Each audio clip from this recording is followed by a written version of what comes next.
भविष्योत्तर पुराण में श्री कृष्ण अर्जुन संवाद में इस बात की महिमा का वर्णन इस प्रकार हुआ है। नैमिषारण्य में अपने आश्रम में हजारों श्रोता मंडली ऋषि मुनियों के बीच में श्री सूत जी बोले, भगवान श्री कृष्ण से एक बार अर्जुन ने पूछा कि हे जनार्दन, आप कृपा करके बताइए कि काशी के दिन अथवा रात्रि भोजन दिन रात के बीच में कभी भी एक बार भोजन करके इस व्रत को करना चाहिए। इसका विधान क्या है और फल क्या है? भगवान श्री कृष्ण जी ने कहा कि जो मनुष्य काशी का व्रत करना चाहें वे प्रातः काल उठें, स्नान करें, संकल्प करें कि आज हमने भगवान श्री कृष्ण की प्राप्ति हेतु काशी का व्रत करना है, जिससे हमारा मंगल हो। प्रातः काल तारों की छाया में स्नान करके स्नान के समय इन शब्दों के साथ भगवान से प्रार्थना करें, हे अश्वक्रांते, हे रथक्रांते, हे विष्णु क्रांते, हे वसुंधरे, हे मृतकेया, मेरे पूर्व जन्म के संचित सगुण पापों को नष्ट करें। आपके द्वारा मेरे इस समस्त पापों के नष्ट करने पर ही मैं परम गति पा सकता हूँ। स्नान उपरांत भगवान गोविंद की पूजा करें, स्तुति, आरती, वंदना तथा दंडवत प्रणाम करें। हे अर्जुन, एकादशी के दिन विष्णु भगत वैष्णव जनों की संगति में रहे। बुरी संगत विष्णु व वैष्णव विरोधी, पखंडी, चोर, क्रूर, लोभी, ईर्ष्यालु, दुष्ट जनों की संगत से दूर रहे। उस दिन किसी प्रकार का नशा, लड़ाई, झगड़ा आदि से बचे रहकर दिन रात पवित्र रहकर हरि कथा कीर्तन करते हुए एकादशी का व्रत का बड़ी श्रद्धा निष्ठा से पालन करें। द्वादशी के दिन श्रद्धा व अनुसार विष्णु भगत वैष्णव अथवा सदाचारी पुण्य आत्मा ब्राह्मणों को भोजन कराए तथा स्वयं भी विष्णु नैवेद्य प्रसाद का भोजन करें। इस प्रकार विधि पूर्व व्रत करने पर अनंत फल का लाभ करके जीवन सुखी हो सकता है। हे अर्जुन, गौदान करने से, हजारों यज्ञ करने से, तप आदि करने से जो फल मिलता है उससे भी अधिक पुण्य तथा परमार्थ का फल शास्त्र विधि से एकादशी का व्रत करने से सहज ही मिल जाता है।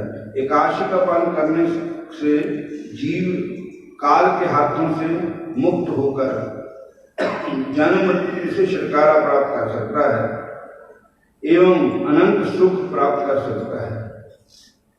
एक बार की बात है, एक मुर नाम का राक्षस हुआ।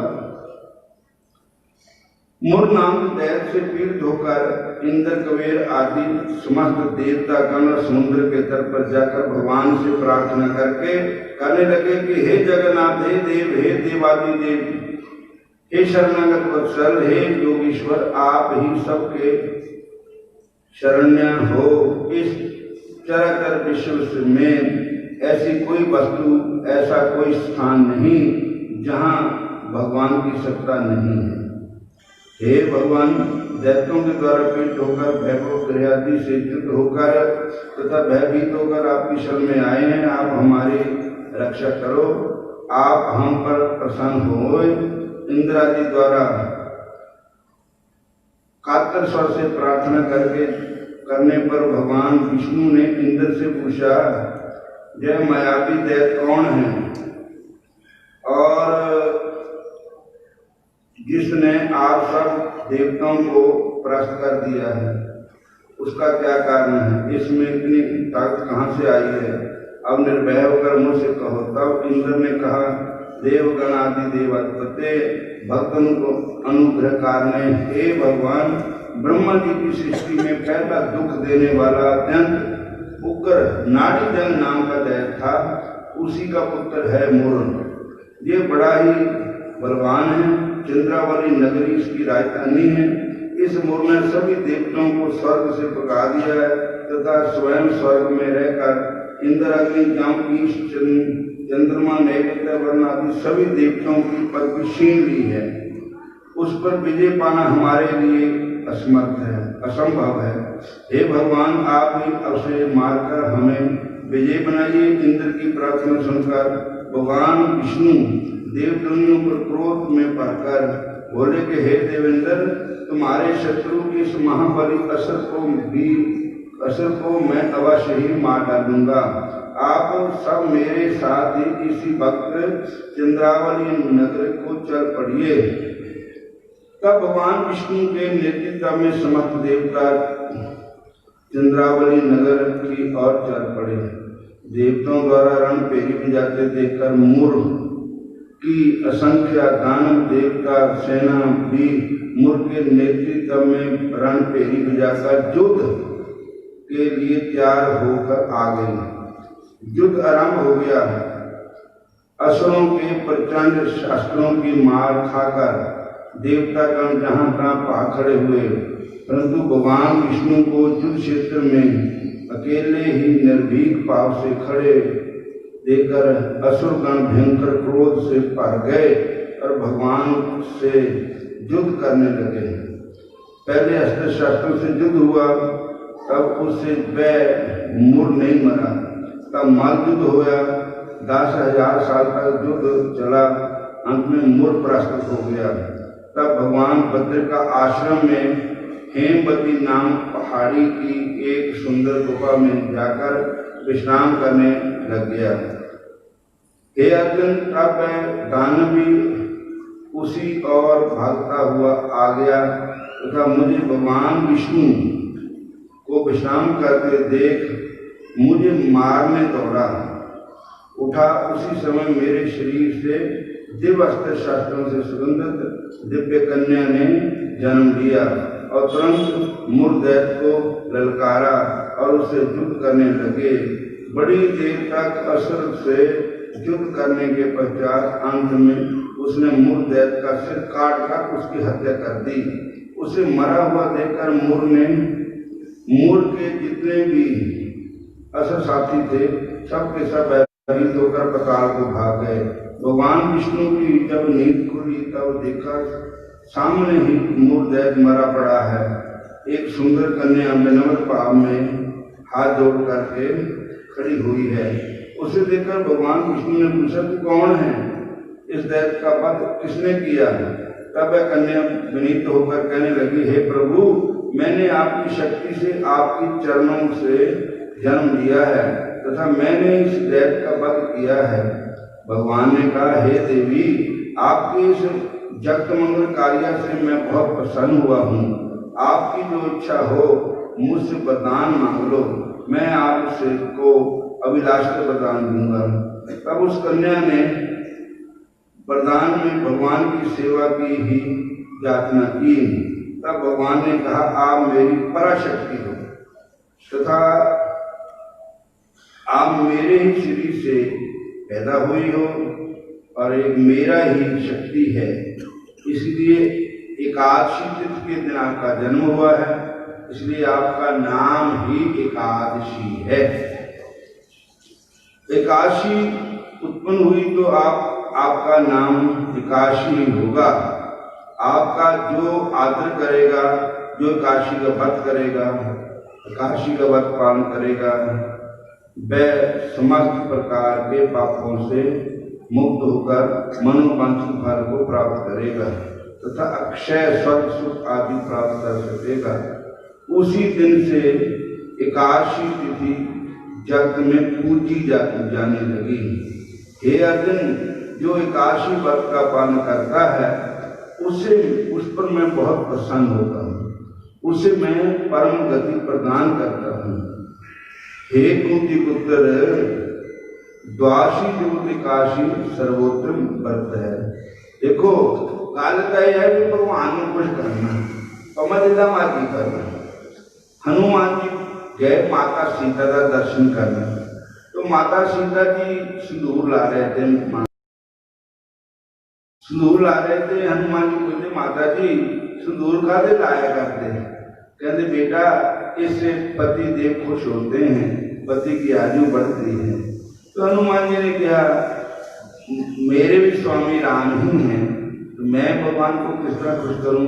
थोड़ा संदूर तो मेरे बालाजी भांजा में सुधना ही नहीं है। उन्होंने संदूर इकट्ठा कर दिया, और संदूर इकट्ठा करके जितना पुराने जमाने बूढ़िया माइया लेबन करती हुई ले ही लानिया, और उधर सारे शरीर नो संदूर ही संदूर ला लिया। और वो वहां रामचंद्र मोरे बैठ गए। वहां राम कहते हनुमान जी कितना दे बन गए, कभी एनो टपूसी मार, कभी एनो मार। तो भगवान ने पूछा हनुमान जी क्या कर रहे आज कितना का शांत बना दिया? कहती महाराज तुम ये दसो कि तुम खुश हो गए कि नहीं? मैं तुम्हें खुश करने बुलाया। कहने लगे मैं तो खुश हो गया। कहने लगे माता सीता ने मैंने युक्ति दसी कि सिंदूर लाने से भगवान खुश होंगे, तो मैं तुम्हें खुश करने लाया। हूँ तुम खुश हो गए कि नहीं हो? भगवान कहते मैं बहुत खुश हो गया, और मंगलवार को जो तुम्हें सिंदूर लाएगा और उसकी सब मनोकामना पूर्ण होगी। मतलब क्या है कि खुश करना है भगवान को। यज्ञोषि यज्ञोषि यदर्शनासी दासी यद पश्यसि कौन्तेय तत्कुरुषु मत अर्पणम। हे अर्जुन, जो भी काम तू करता है, हवन करता, यज्ञ करता, दान करता, पुण्य करता, जो भी काम करता वो मेरे लिए कर। और विहाय कामन्य सर्वात्मान निर्ममो निरहंकार से शांति मत, उसमें कामना मत रखो। और कई लोग कहते हैं बात नहीं रखीगा, जाग नहीं करेगा, गौ नहीं मनसी थी, देवते की पूजा नहीं करी थी, दान आनंदा कोई दान नहीं करेगा। क्यों नहीं करेगा? अगर फिर अगले जन्म फिर तो लेना पैना, फिर तो जन्म होना। ये चीज़ खंडन महापुरुषों ने किया कि तुसी जब कर्म करते हो तो इस तरह क्या करो, कृष्ण अर्पण, कृष्ण अर्पण अस्तु। मैं जो कुछ भी कीता मैं भगवान दे अर्पण। मैं एक ही मेरे मन के है कि मैं अगले जन्म में मैंने एक मिलने की इच्छा नहीं है। मैं जो कुछ भी किया ठाकुर जी के अर्पण किया। बोलो हरे कृष्ण। अगर तुम कामना करके करोगे फिर तो जन्म मन के चक्कर में फंसोगे। कामना छोड़ दो, आशा एक राम जी की बुद्धि आशा छोड़ दे भैया, भगवान की आशा करो, केवल भगवान की आशा। इस वास्ते भगवान के खुश करने के लिए गोपियां जो भी करती थी भगवान के लिए ही करती थी। भगवान हमारे किसने किया? हे देवी तुसी अंगन क्यों लिपया होया, बड़े सुंदर सुंदर फूल पाए हुए। वो कहने लगे ये साढ़े के प्राणे ने आना। कहते प्राणे केड़े है?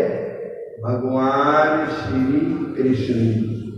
मैं जो कुछ भी मेरा कर्म, मैं घर सजाया श्याम सुंदर के लिए, मंदिर सजाया श्याम सुंदर के लिए, मैं जाग किया श्याम सुंदर के लिए, सप्ताह किया भगवान श्याम सुंदर के लिए। जो भी करें ठाकुर जी के ही करें। जैसे जो पतिव्रता स्त्री है उसका सब कुछ अपने पति के लिए होता है, इसलिए जो पूर्ण गुरु का शिष्य है उसका सब अपने गुरु के लिए ही होता है। जो भगवान का भक्त है जो कुछ भी कर्म करता है अपने भगवान के लिए ही करता है। ओम जय राधा